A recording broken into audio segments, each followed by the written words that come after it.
Joseph the vampire. एक गांव में खूनी दरिंदे का आतंक फैला हुआ था। वह लोगों का खून पीकर उन्हें अपने जैसा बना देता और अपनी पिशाच सेना में शामिल कर लेता था। पूरे गांव में दहशत का माहौल था। हर कोई जानना चाहता था कि उन्हें इस दरिंदे से कौन छुटकारा दिलाएगा, कौन इस गांव को फिर से गांव बनाएगा और यहां अमन शांति लाएगा। और तभी एक पूर्णिमा की रात कुछ परदेसी लोग अचानक गांव में आ पहुंचे। उनकी जीप खराब हो गई थी। पास ही एक खेत में लालटेन की रोशनी दिखाई दे रही थी। अजय जीप से उतरकर उसी रोशनी की ओर बढ़ा। करीब पहुंचने पर उसने देखा कि वहां एक बूढ़े चाचा थे जो रात में खेत की रखवाली कर रहे थे। आखिर गेहूं का खेत जो ठहरा। चाचा, हमारी गाड़ी खराब हो गई है, इंजन गर्म हो चुका है, क्या आप हमें थोड़ा पानी देंगे? अजय ने चाचा के पास जाते हुए कहा, हाँ छोरे, क्यों नहीं, चल बगल में ही मेरा घर है, वहां कुआं है, मेरे साथ आ। चाचा बोले। उन्होंने मुस्कुराकर टीना, सीमा और रोहित को देखा और कहा, और अपनी छोकरी को भी लेते आना साथ में। चाचा लालटेन हाथ में लिए खेत के छोटे से रास्ते पर आगे चलने लगे और उनके पीछे सभी लोग अपने मोबाइल की टॉर्च जलाकर चलने लगे। तभी एक भयानक भेड़िए की आवाज गूंजी जिससे सब डर गए। चाचा, ये क्या था? अजय ने चाचा से पूछा। अरे कोई ना छोरे, उन आवाजों पर ध्यान ना दो और ना ही उस दिशा में कभी जाना। कल सुबह तुम अपना रास्ता नापो। आज गए तो नहीं, हमेशा के लिए चले जाओगे। आज रात हमारे घर में रुको, अच्छी खातिरदारी करूंगा, नहीं तो वो ले जाएगा तन्ने पूरी की पूरी टोली को। चाचा ने अजय को डराते हुए कहा, क्यों भला आज क्यों नहीं? हमारा आज जाना अर्जेंट है। ऑलरेडी हमारा हॉलिडे वीकेंड खत्म हो चुका है और अब एक दिन एक्स्ट्रा नहीं। हम आज ही निकलेंगे चाहे जो भी हो। इट्स फाइनल, अजय ने दृढ़ता से कहा। थारी जान से भी बढ़कर है कि वो काम छुरे। एक रात रुक जावेगा तो कौन सी आफत गले पड़ेगी थारे। चाचा ने समझाने की कोशिश की। चाचा, हम अब भी निकलते हैं, सॉरी। मैं आपकी चिंता को समझ सकता हूं, पर अभी मुझे निकलना होगा। कल का दिन मेरे लिए बहुत इंपॉर्टेंट है, अजय ने कहा।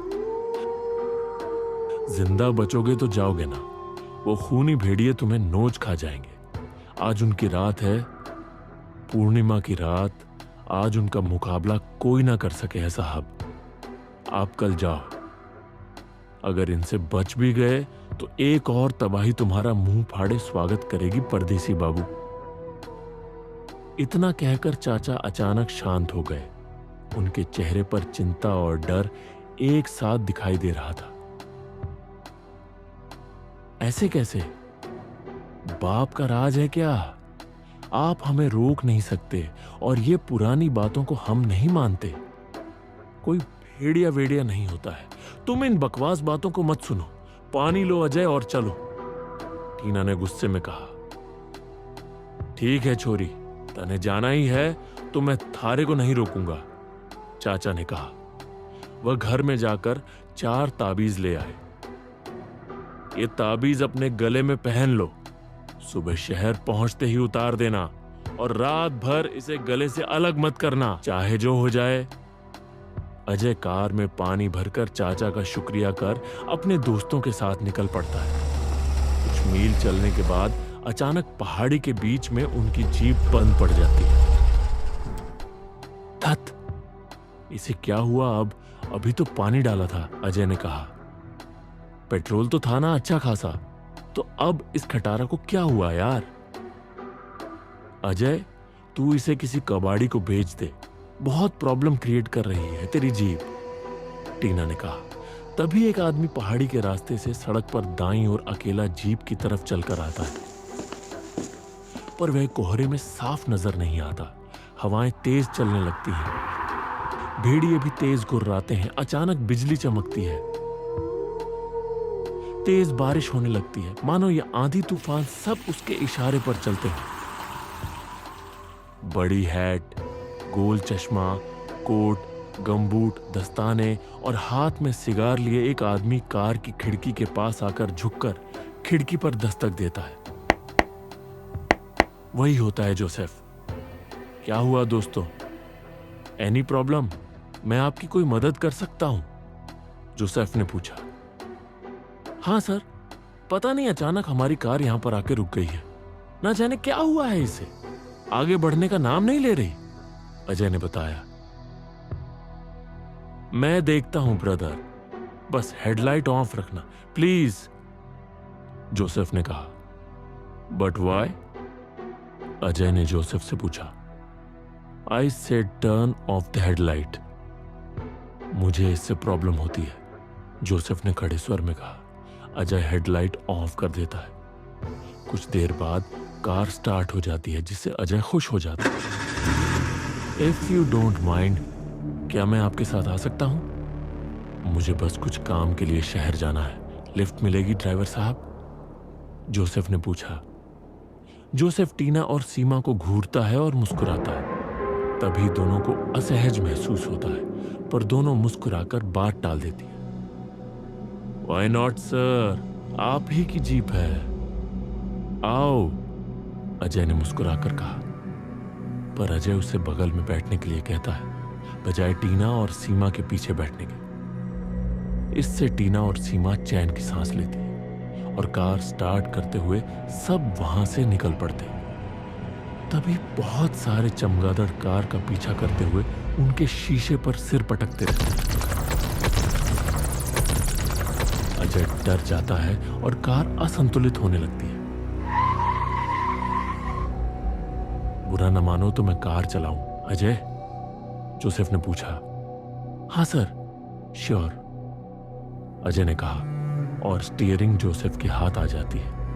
लगभग 100 की स्पीड से जोसेफ कार को ऐसा चलाता है मानो कोई प्रोफेशनल रेसर हो, और बजाय शहर का दाहिना रास्ता लेने के वह बाएं दिशा में उन्हें एक पुराने बंगले के पास लेकर आता है, जो दिखने में किसी हवेली की तरह लगता है। अचानक कार के ब्रेक लग जाते हैं और सभी हैरानी से बाहर हवेली को देखने लगते हैं। चारों तरफ सुनसान चांदनी और शांत वातावरण होता है। बड़े बड़े पेड़ों से घिरी हवेली उन्हें आलीशान पर उतनी ही भयानक लगने लगती है। सर जी, ये कहां आ गए? अजय ने बड़े हैरानी से कहा। डोंट वरी अजय, ये मेरी हवेली है।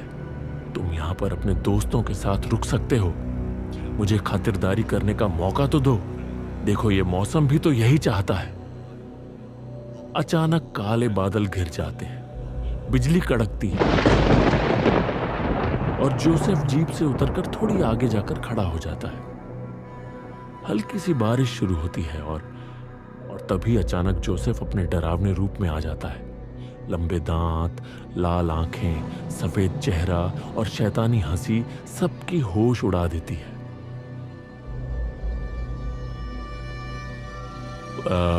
Welcome into my empire soldiers. और इतना कहते ही बंगले से जगह जगह से पिशाच उड़कर जोसेफ के पास आने लग जाते हैं और जोसेफ के पास आकर खड़े हो जाते हैं, जैसे कि ये सालों से इस हवेली में छुप कर बैठे हों। बॉयज, देखो तो हमें मिलने कौन आया है। न्यू फ्रेश सोल्जर्स, जिनकी ताजा ताजा ब्लड मुझे और ताकतवर बना देगा। It's time to celebration boys, chill करो, खुश हो जाओ। और सभी पिशाच खुशी से गुर्राने लगते हैं। डर के मारे अजय और उसके साथी हवेली में अंदर आ जाते हैं। तभी अचानक हवेली का मुख्य गेट और रूम का दरवाजा अपने आप बंद हो जाता है। धोखेबाज, हम आए नहीं, हमें लाया गया है, अजय गुस्से से कहता है। हा, सो स्मार्ट अजय, मुझे तो पता ही नहीं था, जोसेफ नकली दुखी होकर कहने लगता है। बताने के लिए थैंक्स बड़ी, और इतना कहते ही जोसेफ गुस्से से रोहित की तरफ बढ़ता है और उसके गले में अपने दांत गाड़कर खून पीने लगता है। ये देखकर अजय, टीना और सीमा डर जाते हैं और उन्हें दुख भी होता है, पर करें तो क्या करें। तभी अजय को याद आता है कि गांव वाले काका ने उन्हें ताबीज दी थी। सब अपनी अपनी ताबीज पहन लेते हैं और जोसेफ को आवाज देते हैं, हे जोसेफ, ये देखो तुम्हारी मौत का सामान मेरे पास है। जल्दी से रोहित को छोड़ दो, वरना मेरे हाथ से मारे जाओगे। I said leave my friend. Well done buddy. अब मेरा क्या होगा? तुमने तो ताबीज पहन ली, अब तुम मुझे मार डालोगे। प्लीज ऐसा मत करना, मैं तुमसे मेरी जिंदगी की भीख मांगता हूं। जोसेफ फिर नकली दुखी होने का नाटक करता है। इतना कहते कहते जोसेफ जोर जोर से हंसने लगता है। इतना देखने के बाद अजय गुस्से में आकर अपनी गन से 2 बुलेट जोसेफ के सीने में उतार देता है और जोसेफ जोर से नीचे गिर जाता है। गन की साउंड से कमरे में दूसरे पिशाच अजय, टीना, सीमा के पास गुस्से से आगे बढ़ते हैं। बस तभी रिलैक्स बॉयज, मेरी आखिरी इच्छा है, इन्हें कोई हाथ नहीं लगाएगा, इन्हें जाने दो। जोसेफ फिर नकली दुखी होने लगता है। इन्हें जाने दो, क्योंकि इन्हें मैं खुद मारूंगा। हा हा हा। इतना कहते जोसेफ फिर अपनी खौफनाक हंसी हंसने लगता है। अजय फिर से 4 गोलियां जोसेफ पर उतार देता है। कुछ देर बाद जोसेफ शांत हो जाता है और मर जाता है। अजय को शक होने लगता है और वह पास जाकर देखता है और चैन की सांस लेता है। इसकी सांसें अभी भी चल रही हैं। धत। अजय हैरानी से कहता है, ऐसा कैसे हो सकता है? यह सब देखकर सीमा और टीना डर जाती है। अजय, पर यह हिल क्यों नहीं रहा? चेहरे पर भी एक अलग एटीट्यूड है, देखो इन भाई साहब के। इतना सब होने के बावजूद भी। सीमा ने कहा, अजय, मैंने कहीं सुना था कि पिशाच मरते नहीं हैं, वो बस सुबह पैरालाइज हो जाते हैं, सनलाइट से उन्हें प्रॉब्लम होती है। टीना ने कहा, पर वो इस भगदड़ में एक बात भूल जाते हैं कि रोहित का खून जोसेफ चूस चुका है। रोहित सामान्य रूप से व्यवहार करता है, पर उसके 2 दांत अचानक से बाहर आने लगते हैं और नाखून भी धीरे धीरे बढ़ने लगते हैं। रोहित मास्क और दस्ताने पहन लेता है ताकि किसी को परेशान ना होना पड़े, पर वह पूरी तरह से पिशाच नहीं बन पाता क्योंकि सुबह का वक्त रहता है। सूरज की रोशनी उसे पिशाच बनने से रोकती है। देखो, सुबह हो चुकी है। शायद ये इसी वजह से जोसेफ पैरालाइज हो चुका है, पर ये हमें देख और सुन पा रहा है गाइस, अजय ने कहा। तो यार अजय, तो अब यार इसका क्या करें? टीना ने पूछा। डोंट नो टीना, बस अभी यहां से निकलते हैं। ये जगह अभी भी खतरे से खाली नहीं है। खतरा टला है, खत्म नहीं हुआ है। अजय ने कहा। सुबह होती है। सुबह की पहली किरण जैसे ही जमीन को छूती है, वैसे ही हवेली के सारे दरवाजे, खिड़कियां अपने आप खुल जाते हैं और खिड़की से एक रोशनी सीधा अजय के पास पैर पर आकर जमीन पर रुक जाती है। सभी खुशी से हवेली के बाहर निकलते हैं।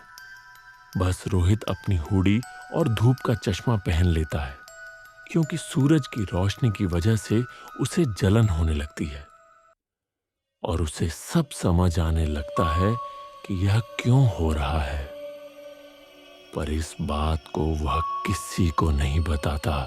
अजय ड्राइविंग सीट पर बैठते हुए कहता है, चलो जल्दी अपने घर बांद्रा निकलते हैं यार, कल ऑफिस भी तो जाना है। आफ्टर लॉन्ग वीकेंड मॉम से मिलना है, प्रेजेंटेशन भी देना है और शाम को एक ब्यूटीफुल लड़की के साथ डेट पर भी तो जाना है। यह सुनकर अजय के बगल में बैठी टीना शर्मा जाती है। ये बाहर मैदान में जीप में कहीं जाने वाली बात भी जोसेफ बड़ी गौर से पैरालाइज हालत में हवेली के अंदर से सुन लेता है और एक कोने में गिरा मुस्कुराता रहता है। अब बस रात होने का इंतजार है। अजय, मैं आ रहा हूं, तुम्हारा बिन बुलाया मेहमान बनकर। जोसेफ फर्श पर लेटे हुए बड़ी मुश्किलों के बावजूद शैतानी हंसी हंसने लगता है।